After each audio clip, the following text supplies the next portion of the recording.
வணக்கம். Public provident fund என்று அழைக்கப்படக்கூடிய ஒரு நீண்ட கால சேமிப்பு திட்டம் தொடர்பான தகவல தான் இப்ப நம்ம பார்க்க போறோம்.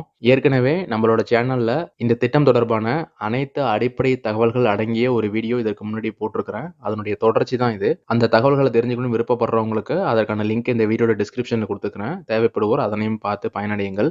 அதனுடைய தொடர்ச்சியா இந்த திட்டத்துல நாம முதலீடு பண்றதுனால எவ்வளவு தொகை நமக்கு 15 வருட காலம் கழித்து நமக்கு கிடைக்கும் அப்படிங்கிறத கால்குலேட் பண்றதுக்கு சில வழிமுறைகள் இருக்கு. அது தொடர்பான தகவல்கள தான் இப்ப நம்ம பார்க்க போறோம்.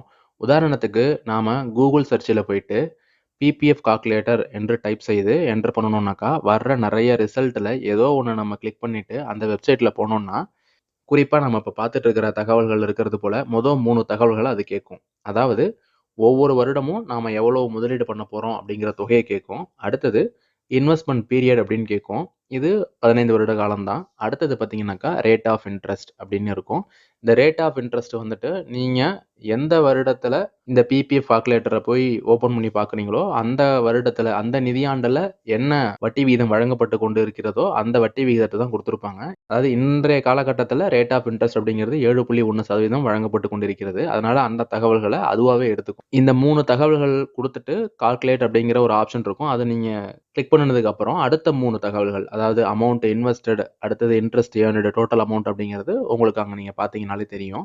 இதுல அமவுண்ட் இன்வெஸ்டட்ல பார்த்தீங்கன்னாக்கா, இப்ப நம்ம மேல சொன்ன தகவல் போல ஒரு வருடத்துக்கு நம்ம 60,000 முதலீடு செய்றோம் அப்படின்னாக்கா, 15 வருட காலத்துக்கும் மொத்தமா 9,00,000 முதலீடு செய்றதா அர்த்தம். அத தான் அமவுண்ட் இன்வெஸ்டட் என்ற தலைப்புல குடுத்துருக்காங்க. அடுத்தது பார்த்தீங்கன்னாக்கா, இன்ட்ரெஸ்ட் ஏர்ன்டு பார்த்தீங்கன்னா, நம்ம முதலீடு பண்ண இந்த 9,00,000க்கு வழங்கப்பட்ட வட்டியினுடைய அளவு பார்த்தீங்கன்னாக்கா, 7,27,284 என்பது தான். ஆக மொத்த கூடுதல் பார்த்தீங்கன்னாக்கா, முதலீடு செஞ்ச தொகை 9,00,000 மற்றும் அதற்கு வழங்கப்பட்ட வட்டியின் தொகை 7,27,284. 2 கூடுதல் பார்த்தீங்கன்னா, 16,27,284. ஆனா, இதுல என்ன ஒரு தெளிவு வேணும் அப்படின்னு பார்த்தீங்கன்னா, இதுல முதலீடு பண்ற தொகை ஒவ்வொரு வருடமும் 60,000. 15 வருட காலம் நம்ம வந்து முதலீடு பண்றோம். ஆனா ரேட் ஆஃப் இன்ட்ரெஸ்ட் அப்படிங்கிறது 7.1 அப்படிங்கிறது 15 வருடமும் 7.1 இருக்கும் அப்படிங்கிறது கிடையாது. இந்த முறையின்படி நாம கால்குலேட் பண்ணி வந்த இந்த டோட்டல் அமவுண்ட் அப்படிங்கிறது தப்பா தான் இருக்கும். உதாரணத்தோட நம்ம பார்க்கலாம்.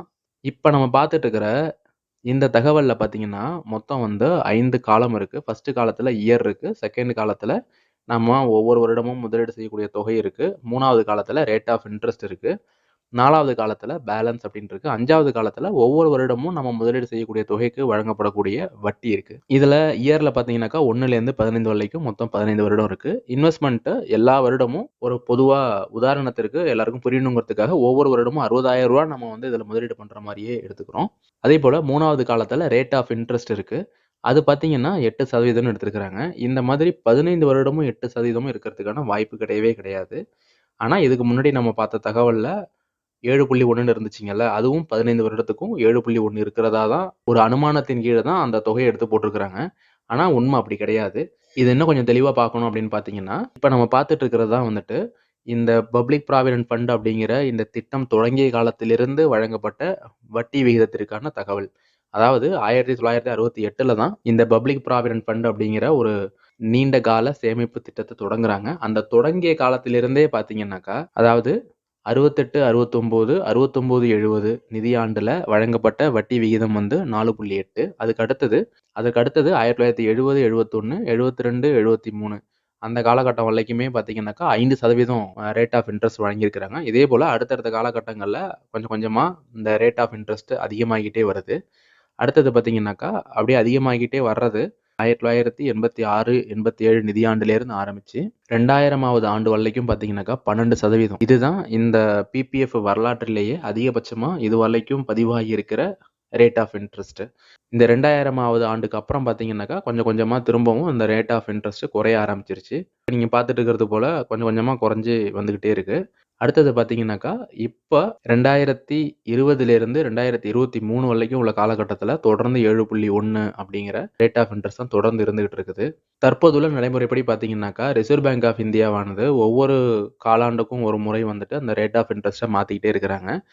அதுபடி பார்த்தீங்கன்னா, 2020லேருந்து 23 வரைக்கும் 7.1ங்கிறது தான் தொடர்ந்து இருந்துகிட்டே இருக்கு. இதுக்கப்புறம் இந்த வர காலகட்டத்துல மாறுமா அப்படிங்கிறதும் ஆர்பிஐயோட முடிவு தான் அது. இத மாதிரி இந்த பிபிஎஃப் தொடங்கிய காலத்திலிருந்தே இப்ப வரைக்கும் பார்த்தோம் அப்படின்னாக்கா, இந்த ரேட் ஆஃப் இன்ட்ரெஸ்ட் ஆனது மாறிக்கிட்டே தான் இருந்துகிட்டு இருக்கு. அப்படிங்கிறப்ப, நாம இந்த பிபிஎஃப் கால்குலேட்டர்ல 15 வருடமும் ஒரே வட்டி விகிதத்த போட்டு கால்குலேட் பண்றது சரியான முதிர்வு தொகைய குடுக்காது. அப்ப இதுல என்ன பண்ணணும் அப்படின்னா, நாம இது வரைக்கும் இப்ப வரைக்கும் உள்ள வட்டி விகிதம் நமக்கு தெரியும். ஆனா, இன்னைக்கு தான் நம்ம பிபிஎஃப் ஆரம்பிக்க போறேன் அப்படின்னா, இதுக்கப்புறம் வரப்போற காலகட்டங்கள்ல ஆர்பிஐ ஒவ்வொரு காலாண்டுக்கும் எவ்வளவு வட்டி விகிதத்த நிர்ணயிப்பாங்க, ஏறுமா, இறங்குமாங்கிறத முன்கூட்டியே நம்ம வந்து முடிவு பண்ண முடியாது. அதனால நாம Googleல போயிட்டு பிபிஎஃப் கால்குலேட்டர்ல பார்க்குற எல்லா தகவல்களுமே, நாம எந்த காலகட்டத்தில பார்க்குறோமோ, அந்த காலகட்டத்தில வழங்கப்பட்டு கொண்டு இருக்கக்கூடிய ஒரு வட்டி விகிதத்த வச்சு தான் அந்த வட்டி விகிதமே 15 வருடமும் இருந்ததுனாக்கா, அத ஒரு அனுமானமா எடுத்து 15 வருடத்துக்கும் அதே வட்டி விகிதம் இருக்கிறதா வச்சு தான் அந்த கணக்கீடு பண்ணி,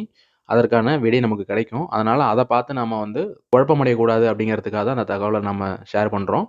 உதாரணத்துக்கு இப்ப நம்ம பார்த்துட்டு இருக்கிறது பார்த்தீங்கன்னாக்கா, 3வது காலத்துல ரேட் பார்த்தீங்கன்னா, ஒவ்வொரு வருடத்துக்கும் ஒரு ரேட் போட்டிருக்கிறோம். அந்த ரேட் ஆஃப் இன்ட்ரெஸ்ட்க்கு எவ்வளோ வட்டி கிடைக்குமோ, அந்த தொகைய ஒவ்வொரு ஆண்டும் நாம கணக்கிட்டு, அதனுடைய முடிவ தான் ஃபைனலா எடுத்து பார்க்கிறது தான் நமக்கு சரியான விடைய குடுக்கும். அதனால பப்ளிக் ப்ராவிடென்ட் ஃபண்ட் திட்டத்துல முதலீடு செய்யறப்ப, அதனுடைய முதிர்வு தொகைய ஒவ்வொரு வருடமும் வழங்கப்படக்கூடிய வட்டி விகிதத்தின வச்சு தான் நம்ம முடிவு பண்ண முடியும் அப்படிங்கிறத முன்கூட்டியே தெரிஞ்சுக்கோங்க.